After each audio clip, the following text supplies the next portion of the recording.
I have some new polling results here on the popularity of certain political figures. This is from Hart Research Associates, and there's some important findings, if you ask me.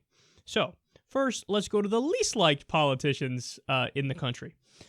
Fourth from dead last, fourth from the bottom is Hillary Clinton.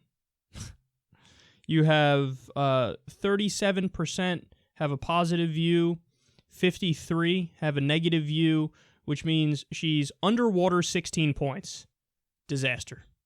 All right, third from the bottom is the Republican Party, the entire party. So I guess they also threw in here. By the way, these aren't just like politicians. Like I said, it's political figures. So it's some politicians, some people who are not politicians but are known through politics. And also they threw in the parties here as well. So the Republican Party, 27% have a favorable view, 51% have a negative view, which means they're down 24%. They're negative 24. Then you have, second from dead last, Ted Cruz. Of course, Ted Cruz. 22% have a positive view, 53% have a negative view, which means he's negative 31. And dead last in the country, hope you're ready, Donald Trump. Donald Trump is the most disliked. 28% have a positive view, 61% have a negative view. He's negative 33. Good googly moogly. So those are the least liked. Now there's a bunch in the middle. We won't waste our time going through those. But let me give you the most liked. So, number 5 on the list, President Obama. 50% have a positive view, 40% have a negative view, which means he's plus 10 points. Now, understand something, guys.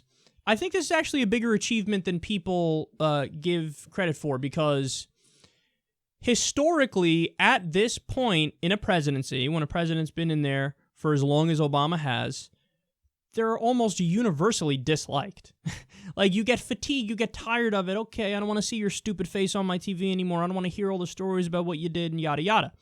But actually, it turns out that when people look at Obama and they compare Obama to Hillary Clinton and Donald Trump, an overwhelming majority of Democrats say, I'd rather have a third term of that guy. And apparently, when you look at the country overall, ranked much more positively. Again, that's quite an achievement, because usually, historically, at this point, like Bush's ratings at this point, he had like a fucking 20-something% of favorability rating. If you have Barack Obama with a 50% rating, that's unbelievable.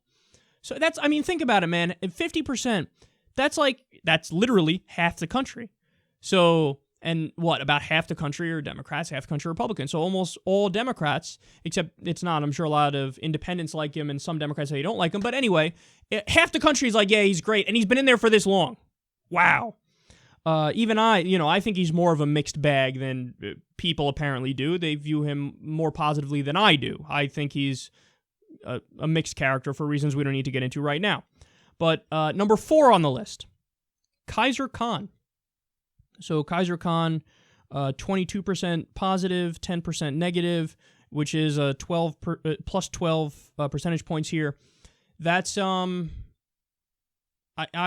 surprised. I'm shocked that's not a little bit better, to be honest, because Kaiser Khan is the father of Humayun Khan. Humayun Khan is a soldier who died fighting for the United States. He saved his unit. There was a suicide bomb. He said, "Stay here. I'll go check it out, make sure everything's okay." He moved towards the bomb. It blew up. He died. All the people in his unit are safe. So he's a hero. Obviously he gave a speech against Donald Trump at the Democratic Convention, and it seemed like unanimous support from across the board, and even many Republicans were like, hey, asshole Trump, shut the fuck up. This is one person you shouldn't be going after. You shouldn't go after the family, and of course Trump did. Number 3 on the list, Chelsea Clinton. 32% have a positive view, 20 have a negative view, so she's plus 12 as well. And now let's get to the top 2. This, I think, is very important. Actually, you know what? Let me skip ahead to 1 real quick, because you'll see. There's a reason for it. I don't need to get into it. Michelle Obama is number 1. 56% have a positive view. 27% have a negative view. That's plus 29. Number 2 on the list, but this is the number 1 actual politician on the list, Bernie Sanders. Duh. So 51% positive view, just 29% negative view. He's plus 22. Okay, I have to say it. We told you so. We fucking told you so. This election would be over. This election would be over times infinity if Bernie Sanders was the nominee for the Democrats. Literally the most liked politician in the country versus the least liked politician in the country. That's literal. That's not hyperbole. Oftentimes I do hyperbole for comedic exaggeration. That's not what I'm doing here. This is literal. The most liked politician in the country versus the least liked politician in the country. Who the fuck do you think is going to win that race? Now, again, you go, well, Kyle, that's very broad, but can we get more specifics here? Because when you go to the specifics, it's not as clear in favor of Bernie Sanders. Yes, it is. So Bernie Sanders, on average, was up like 9 or 10 points on Donald Trump. Some polls had him nationally up 15 percentage points. 15 percentage points. Hillary's up big right now, but she's up about 5 points on average. Bernie Sanders doubled that. And in some polls, like I said, 15. Fucking tripled it. So that's it, man. That's it. And also, most of his support, so the areas where he has the strongest in his favor, a lot of the swing states. You take all of the plus sides of Donald Trump that made him get this far. His populist rhetoric, I'm against TPP, I'm against NAFTA, and all that stuff. Bernie Sanders kneecaps all of that because he's genuinely populist and genuinely against those deals and cares about the people. So what kind of argument can Donald Trump use against Bernie Sanders? He has none. It's a crazy Bernie, personal attack, and it doesn't land on Bernie Sanders. You know what? The attacks land on Hillary Clinton. Why? Because a lot of the attacks used against Hillary Clinton are actually true. Hey, you were for the Iraq War. What's up with that? That's true. That's fucking true. Hey, you were for the Patriot Act. Not that Trump has said that. I don't even think he knows what the fucking Patriot Act is because he's an idiot. But he can say NAFTA, all those different things. He can't say that against Bernie. Bernie kneecaps all the arguments Trump has, and he's just way more likable. So you have this flailing, insane liar and fake billionaire versus the most honest person in the United States of America who everybody knows cares about the people and would do the right thing. The polls show he's up nationally, he's up in the swing states. He would have crushed this election. It may have been a historic landslide victory. But he went with Hillary Clinton. Now, again, to be fair, Hillary Clinton is up pretty significantly right now. But we've seen 2 or 3 other occasions where Trump was actually up on her.